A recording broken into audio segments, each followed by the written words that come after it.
Bismillah. Alhamdulillah. Bismillahirrahmanirrahim. Assalamualaikum warahmatullahi wabarakatuh. Innal hamdalillah nahmaduhu wa nasta'inuhu wa nastaghfiruh wa na'udzubillah min syururi anfusina wa min sayyiati a'malina may yahdihillahu fala mudhillalah wa may yudlil fala hadiyalah. Asyhadu an la ilaha illallah wa asyhadu anna Muhammadar Rasulullah sallallahu alaihi wasallam wa ala alihi wa ashabi amma ba'du. Saudaraku sekalian yang semoga selalu dirahmati oleh Allah, di dalam kehidupan ini kita semuanya sudah tahu bahwa pasti akan ada kematian. Setiap ada kehidupan pasti ada kematian. Dan itu memang sudah menjadi sunatullah yang tidak bisa dihindari oleh siapapun. Dan Allah telah menentukan kematian masing-masing seseorang. Keluarga meninggal, orang-orang yang kita cintai diambil oleh Allah, itu adalah termasuk musibah ya. Sesuatu yang kita sangat tidak inginkan. Entah itu anak kita, orang tua kita, pasangan kita, atau saudara kandung, kakak atau adik kita. Kita inginnya semuanya tetap utuh terus selama kita hidup. Tapi kan ternyata tidak demikian. Ada kalanya orang tua kita sudah tidak ada duluan. Ada kalanya anak kita yang sudah tidak ada duluan. Dan itu semuanya merupakan kehendak Allah, dan kita hanya bisa menerima takdir Allah, tidak boleh protes, dan selalu berpikir pasti ada hikmah di balik apa yang dilakukan oleh Allah kepada kita. Pasti ada sisi baiknya. Allah ingin mengambil pahala sabar kita, karena memang sabar ketika menerima musibah itu pahalanya nanti akan dijumpai sangat besar sekali. Terkait dengan kematian, ini masih juga dijumpai di kalangan masyarakat orang-orang yang melakukan tindakan-tindakan yang sebenarnya itu merugikan dia dan itu mengakibatkan perbuatan dosa. Jadi sudah dalam keadaan dia menerima musibah, ditambah lagi dia menyikapi musibah ini, musibah kematian, dengan cara yang tidak benar, sehingga yang harusnya dia mendapatkan pahala kesabaran dari musibah itu malah mendapatkan dosa. Nah, di kesempatan kali ini saya akan memberitahu hal-hal yang harus kita hindari ketika ada musibah kematian yang menimpa di dalam keluarga kita. Yang pertama itu adalah niyahah. Niyahah itu artinya menangisi mayit dengan secara berlebihan, ya, dengan suara keras, meraung-raung. Kalau zaman dulu memang ada terjadi seperti itu. Zaman jahiliyah dulu bahkan ada yang nyumbang nangis, malah nyumbang nangis. Jadi ketika ada sebuah keluarga itu ada anggota keluarga yang meninggal, tetangganya datang untuk nyumbang nangis supaya orang-orang tahu bahwa yang meninggal ini adalah memang orang yang bermanfaat dan sangat disesalkan kematiannya.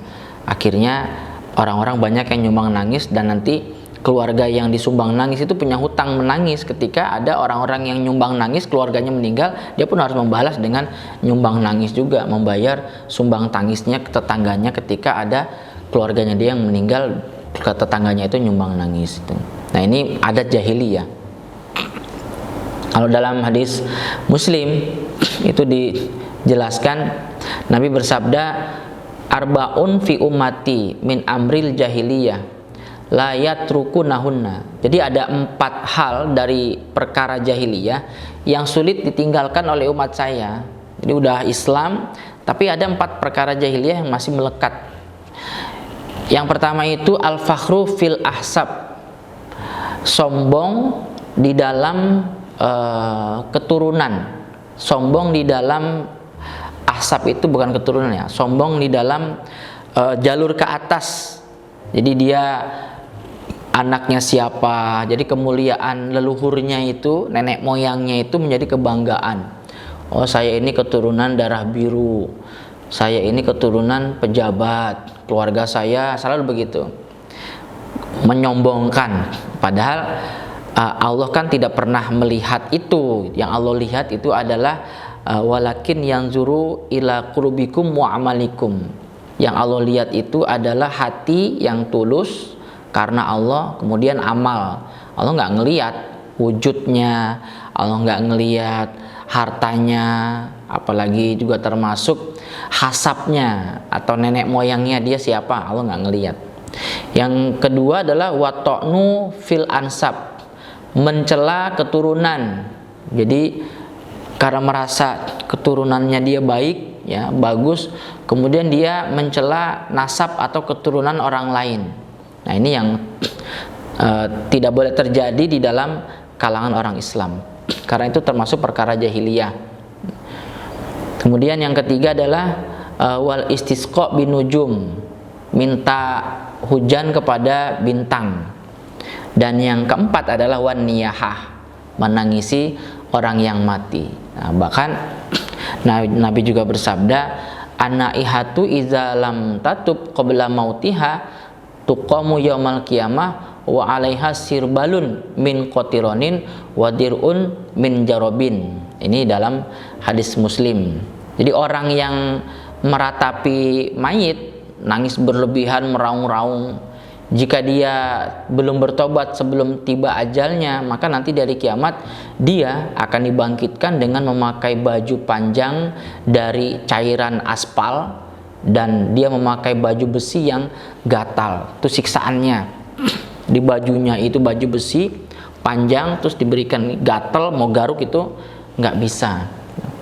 Jadi ini supaya dihindari, ya, niyahah itu tidak boleh, ya, tidak boleh melakukan niyahah ketika ada keluarganya yang meninggal. Ada juga hindari supaya jangan sampai menampar-nampar pipi, merobek-robek baju dan sejenisnya. Ini sudah lebih daripada menangis, meraung-raung, ya, sampai guling-guling di lantai atau di tanah, dia meratapinya berlebihan. Kalau dalam hadis Bukhari itu Nabi bersabda, laisa minna man latomal hudud wa syaqal juyub wa da'a bidakwal jahiliyah. Jadi kata Nabi, bukanlah golongan kami Nabi Muhammad orang yang menampar-nampar pipi, merobek-robek baju dan berteriak dengan teriakan jahiliyah gitu. Aduh, gimana ini, nanti saya hidup sama siapa, nanti saya bagaimana makannya, sampai pipinya ditampar-tampar gitu ya. Saking dia merasa kehilangan yang sangat luar biasa, meraung-raung sambil lampar pipi, merobek-robek kerah bajunya. Nah, ini juga supaya dihindari, karena sudah dia dalam keadaan musibah, dapat musibah, tambah lagi mendapat perbuatan dosa. Atau bahkan malah mencukur gundul rambut kepalanya. Saking putus asanya, dia tunjukkan dengan mencukur rambut kepalanya. Ini kalau dalam hadis Muslim dijelaskan oleh Abi Musa, ya, waji'a Abu Musa waja'an faghusya alaihi wa ra'suhu fi hijri imra'atin min ahlihi fasahat imra'atun min ahlihi falam yastati ayuradda 'alaiha syai'an falamma afaqa qala ana bari'un mimma bari'a minhu Rasulullah sallallahu alaihi wasallam fa inna Rasulullah sallallahu alaihi wasallam bari'a minas soliqah wal haliqah wasyaqati. Kalau artinya dari Abu Musa, jadi Abu Musa itu sakit keras hingga jatuh pingsan, sementara kepalanya dalam pangkuan seorang wanita dari keluarganya. Wanita itu pun berteriak histeris, sementara dia Abu Musa tidak mampu melarang. Nolaknya itu maksudnya melarang, dia nggak mampu atasnya karena Abu Musa sedang pingsan. Nah, ketika sadar, maka Abu Musa pun berkata, aku berlepas diri dari apa saja yang Rasulullah SAW berlepas diri darinya. Sesungguhnya Nabi berlepas diri dari wanita yang berteriak-teriak ketika terjadi musibah dan mencukur gundul rambutnya serta merobek-robek bajunya. Jadi keluarganya Abu Musa melakukan perbuatan-perbuatan yang tidak layak, yang sudah dilarang oleh Nabi. Abu Musa ya angkat tangan, harusnya kalian jangan begitu, saya nggak bisa melarang karena saya kan pingsan dalam keadaan sakit, kenapa kalian sampai berlebihan seperti itu, apa yang kalian takutkan, menurut Abu Musa gitu. Kalau masalah rezeki kan Allah yang nanggung rezeki kalian, bukan saya. Adapun saya dipanggil duluan mungkin ya memang sudah kehendak Allah, sama halnya dengan saya nggak akan bisa berbuat apa-apa ketika kalian dipanggil duluan oleh Allah. Jadi kan harusnya kalian mengatakan Allah yang mencukupi kita, bersabar, berzikir, terus mengambil apa nih hikmahnya, harusnya begitu, bukan malah teriak-teriak, karena itu kan termasuk perkara jahiliyah ya.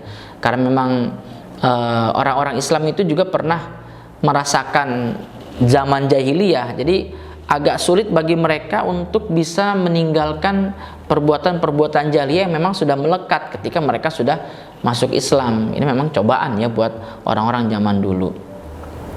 Lalu yang tidak boleh juga, yang harus dihindari adalah mengumumkan kematian. Tapi ini mengumumkan kematian yang tujuannya adalah agar orang-orang datang untuk meratapi, bukan agar orang-orang datang untuk membantu mengurus jenazah lalu mensolati, mengkafani sampai menguburkan. Bukan itu niatnya. Dia adalah dia umumkan supaya orang-orang datang kemudian membantu meratapi, seperti yang tadi saya bilang itu, nyumbang nangis ya. Nyumbang nangis itu sangat dilarang oleh Nabi Muhammad SAW.